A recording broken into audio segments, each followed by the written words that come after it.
मुगलों के सारे कैंप उड़ाए।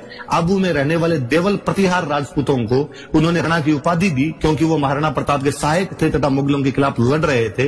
वहां से राणा प्रताप तथा चंद्रसेन दोनों नागणा पहुंचे तथा राठौड़ों की कुलदेवी नागणची माता की दोग लगाई। यहां से दोनों हर राज के पहुंचे, वहां पर शोक प्रकट किया। उसके बाद चंद्रसेन पुनः मारवाड़ की तरफ आ गए। प्रताप ने सिंध की तरफ आक्रमण किया। वहां मुगलों के जो भी कैंप हुआ करते थे, उन मुगलों के कैंप से दंड वसूल किया, वहां से पैसे वसूल किए और उसके बाद पुनः मेवाड़ की तरफ आ गए थे। और यहां कोई इतिहासकार आके कह देता है कि राणा प्रताप अकेले पड़ गए थे। कम्युनिस्ट इतिहासकारों द्वारा लिखे गए इतिहास को पढ़कर आकर कोई कह देता है कि सब लोग अपने अपने स्वार्थ के लिए लड़ रहे थे। वो राजस्थान की एकता के लिए लड़ने वाला हुतात्मा था। भले ही पश्चिमी राजस्थान की कुछ रियासतें मुगलों के साथ में चली गई थी, लेकिन जितने उनके साथ में थे उन सब का उन्होंने गठबंधन बना लिया था। राणा प्रताप के बारे में मुझे एक बात और बड़ी जोरदार लगती है, ऐसा आपने कभी पहले नहीं देखा होगा। भील जनजाति है। जब हम अक्सर जातियों जनजातियों की बात करते हैं, हम अक्सर कहते हैं कि भारतीय समाज में छुआछूत हुआ करती थी और ये भारतीय समाज का अकट्ट सत्य है, इससे कोई भी इनकार नहीं कर सकता, जो प्राचीन काल से लेकर मध्यकाल होते हुए अब तक कहीं ना कहीं किसी ना किसी रूप के अंदर जारी है। पहले नहीं हुआ होगा, लेकिन बाद के अंदर ये व्यवस्था जैसी जाति व्यवस्था में ढली थी, उसके बाद ये व्यवस्था आ गई थी। उस एक भील जनजाति को जो समाज की मुख्य धारा के अंदर शामिल नहीं थी, उसको मेवाड़ के संघर्ष में शामिल कर देना क्या नहीं बताता कि वह राजा मध्यकाल में कितना बड़ा समाज सुधारक था। मुझे इस बात की बड़ी पीड़ा और ठेस रहती है हमेशा कि महाराणा प्रताप को किस तरह हमने हल्दी घाटी के युद्ध में बांध कर रख दिया है। हमें तीसरी क्लास से एक ही बात पढ़ाई गई कि महाराणा प्रताप एक बहुत बड़े योद्धा थे और उन्होंने हल्दी घाटी का युद्ध लड़ा था। कम्युनिस्ट इतिहासकार तो फिर यहां तक कहेंगे कि हल्दी घाटी युद्ध में प्रताप हार भी गए थे, पर चूंकि उन्होंने संघर्ष किया था इसलिए तुम उनको पढ़ लो। मैं आगे उस बात पर तो बाद में जाऊंगा, मैं पहले इस बात पर पुनः आता हूं कि यह तो कल्पना भी नहीं की जा सकती ना कि उस युद्ध के माहौल के अंदर प्रताप ने कहा होगा कि भील अलग खड़े होंगे, हम बाकी लोग अलग खड़े होंगे, या इनके पानी और खाने की व्यवस्था अलग की जानी चाहिए और हमारे पानी और खाने की व्यवस्था अलग की जानी चाहिए। यकीनन भीलों के साथ कंधे से कंधा मिलाकर लड़े होंगे। एक समाज की मुख्य धारा से कटी हुई एक जाति को यदि समाज के साथ जोड़ रहा था, यकीन वो सर्वोदय के सिद्धांत को लागू कर रहे थे कि सबका साथ सबका विकास आवश्यक है। एक जनजाति लुहार जो लोहे के हथियार बनाया करती थी, राणा प्रताप के साथ में क्या कसम खाती है कि जब तक प्रताप ने कहा कि जब तक हम मेवाड़ को आजाद नहीं करवा लेंगे, एक जगह टिककर नहीं बैठेंगे, अच्छा खाना नहीं खाएंगे, अच्छी जगह सोएंगे नहीं, हम हमेशा संघर्ष करते रहेंगे। और वो लोहार प्रताप के साथ में वो सेम कस्में खाते हैं। आज दिन तक वो जनजाति गाड़िया लोहारों के रूप में जानी जाती है। 47 में आजादी के बाद जवाहरलाल नेहरू प्रधानमंत्री चित्तौड़ के अंदर सम्मेलन करते हैं, लोहारों को बुलाते और उन्हें कहते हैं कि अब हम आजाद हो चुके हैं, राणा प्रताप का सपना साकार हो चुका है, अब तो प्लीज घर बनाकर रहिए। लोहार आज भी कहीं ना कहीं घूम रहे हैं राणा प्रताप की उस प्रतिज्ञा को, उन शपथ को लिए हुए। विश्व के इतिहास में मुझे कोई दूसरा राजा बताइए आप इस प्रकार का, जो इस प्रकार जनता के अंदर लोकप्रिय रहा होगा कि जनता उसे इस प्रकार आत्मसात हो गई थी। उदयपुर राजधानी हुआ करती थी मेवाड़ की, लेकिन वो संघर्ष के दिन थे। आज आप गोगुंदा रह रहे हो, कल आप कुंभलगढ़ जाओगे, परसों आप मोही जाओगे, अगले दिन मदारिया जाओगे, अगले दिन आवरगढ़ रहोगे, अगले दिन आप मायरा जाओगे, अगले दिन आप कोल्यारी जाओगे, अगले दिन आप चावंड जाओगे। मेवाड़ की जनता उस राजा के साथ में कितना जुड़ी रही होगी, उस राजा का क्या प्रभाव रहा होगा जनता में, कि जनता ने कहना शुरू कर दिया जो आज दिन तक कहावत है, राणो जी कवे बठ उदयपुर, जहां राणा जी रहेंगे हम उसको उदयपुर मान लेंगे। भारत में मैं हमेशा कहता हूं कि बाकी जो लड़ाइयां हैं, मुझे कोई पूछे कि त्राइन का युद्ध किसके बीच में हुआ, मैं यकीनन कहूंगा कि पृथ्वीराज चौहान की सेना और गौरी की सेना के बीच। खानवा का युद्ध किसके बीच में हुआ, कि सांगा की सेना और बाबर की सेना के बीच। प्रताप के समय का संघर्ष जो है मेवाड़ के जन जन का संघर्ष है। ये राजा का अपने जनता में विश्वास है, ये जनता का अपने राजा में विश्वास है कि वो राजा के साथ में इस कदर आकर खड़ी हो गई थी। कहते प्रताप के पिता उदय सिंह, मैं उदय सिंह का बहुत बड़ा समर्थक हूं कई मामलों में कि वो राजस्थान के पहले राजा है जिन्होंने युद्धों की नीति बदल दी थी। राजस्थान के पहले के सारे युद्ध किलों में लड़े जाते थे कि हम किले में बैठकर लड़ेंगे, और यदि दुश्मन कभी किला घेर लिया करता था तो अन्न और जल समाप्त होने के बाद में आपके पास साके के अतिरिक्त कोई इलाज ही नहीं बचता था। राणा उदय सिंह वो राजस्थान के पहले राजा है जिन्होंने लड़ाइयों का रुख किलों से पहाड़ों की तरफ मोड़ दिया था और कहा पहाड़ घेर के दिखाओ। देखे हमारी जब भौगोलिक परिस्थितियां इस प्रकार की है कि इन पहाड़ों में रह सकते हैं तो आप पहाड़ घेर के दिखाइए।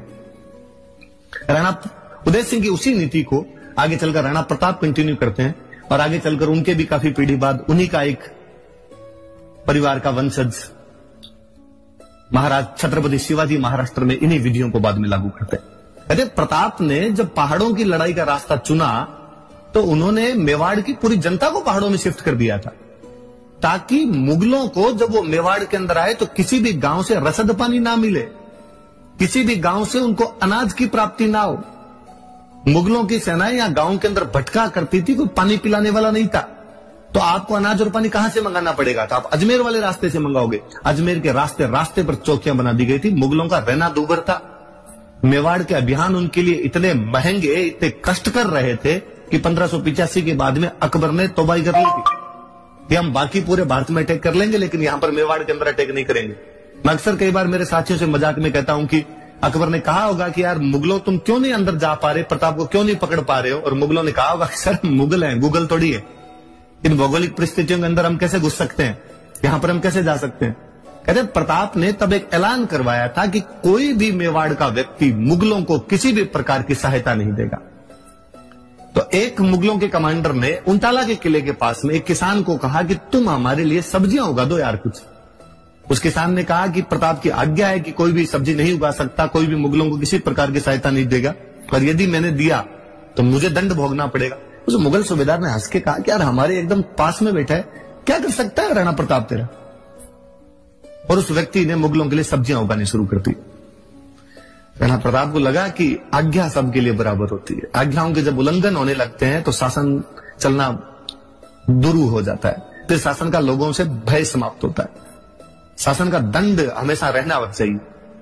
राणा प्रताप एक दिन अचानक रात को हमला करते हैं, उस मुगल टुकड़ी जो वहां पे थी उसके लोगों को और उस किसान को दोनों को मार देते। इन्हें आज्ञाओं का उल्लंघन नहीं कहता, सरेआम अंदर घुसकर और वापस निकलकर आ गए थे।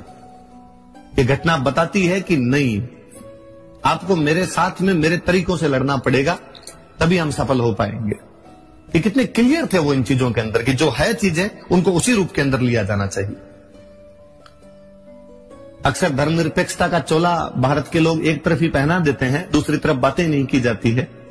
प्रताप कितने धर्मनिरपेक्ष रहे होंगे कि हाकिम खान सूर नाम का एक अफगान उनके हरावल का नेतृत्व कर रहा था। इस बहादुर पठान के बारे में कहा जाता है कि वो मर गए थे, लेकिन उनका हाथ तलवार पर ही जकड़ा रहा था। जालोर के ताज खान जो एक और अफगान थे, प्रताप के लिए मुगलों के खिलाफ लड़ रहे थे। यही क्यों, भामाशाह और ताराचंद दोनों भाई जैन थे। नासिरुद्दीन नाम का चित्रकार उनके दरबार में एक मुसलमान हुआ करता था। यकीनन वो अकबर की सांप्रदायिक सोच, जो उसकी हिंदू विरोधी नीतियां थी, उसके खिलाफ थे, वो किसी धर्म के खिलाफ नहीं थे सीधे सीधे तौर पर हाँ, यदि तुम हमारे धर्म को हानि पहुंचाओगे तो हम हिंदुआ सूरज कहलाते हैं, उसके लिए लड़ना हमारा स्वाभाविक सी बात है, उसके लिए हम लड़ेंगे। हल्दी घाटी युद्ध पर मैं पुनः आता हूं। अक्सर ज्यादातर बातें हल्दी घाटी युद्ध की जाती है। हल्दी घाटी युद्ध के बारे में अपने इतिहासकारों ने क्या बवंडर फैलाया, और अक्सर कहा गया हल्दी घाटी युद्ध के बारे में कि हल्दी घाटी युद्ध में प्रताप हार गए थे। ऐसे भी बड़ा बाद में एक बीच बचाव का रास्ता निकाला गया और कहा गया कि हल्दी घाटी का युद्ध अनिर्णित था, ना प्रताप जीत पाए थे और ना अकबर जीत पाए थे। श्रोतागण सारे इस बात पर ध्यान दीजिए। हल्दी घाटी के युद्ध में अकबर के खुद के दरबार का एक इतिहासकार मौजूद था, अब्दुल कादिर बदायूनी, जिसने मुंतखब उत तवारीख नामक पुस्तक लिखी है।